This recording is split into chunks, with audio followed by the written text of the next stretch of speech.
আজ আজ দুপুরের খাবার বা একবেলা দুপুরের খাবার বাচ্চাদের মাংস ভাত আপনারা খাওয়াতে চাইলে অবশ্যই এগিয়ে আসতে পারেন।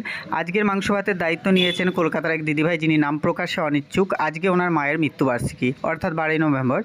তো উনি ওনার মায়ের মৃত্যুবার্ষিকী উপলক্ষে বাচ্চাদের একবেলা খাওয়াতে চেয়েছেন। উনি এটাও বলেছেন কোনো রকম ভিডিও করার দরকার নেই, কোনো রকম নাম আমার আনার দরকার নেই, আমি নিঃস্বার্থ দান করেছি আমার মায়ের মৃত্যুবার্ষিকী উপলক্ষে। বাচ্চাদের পেটে অন্ন দিতে চেয়েছি, বাচ্চাদের খাওয়াতে চেয়েছি।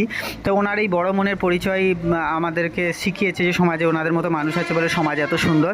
দিদিভাইকে জানাই অসংখ্য ধন্যবাদ এবং শতকোটি প্রণাম। যদিও উনি বলেছেন আমাকে প্রণাম জানাবেন না, ঈশ্বরকেই শুধু প্রণাম করবেন। ওনার মতো মানুষ হয়তো আছে বলেই সত্যি আজ মানে আমাদের পৃথিবী এখনও সুন্দর। দিদিভাইকে জানাই ধন্যবাদ, বারবারই বলছি, এবং দিদিভাইয়ের মায়ের আত্মার চিরশান্তি কামনা করি। উনি যেখানেই থাকুন ভালো থাকুন।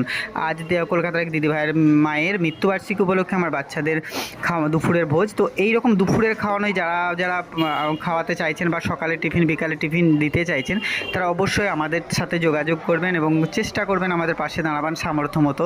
সবাই ভালো থাকবেন, দিদিভাই ভালো থাকবেন, সুস্থ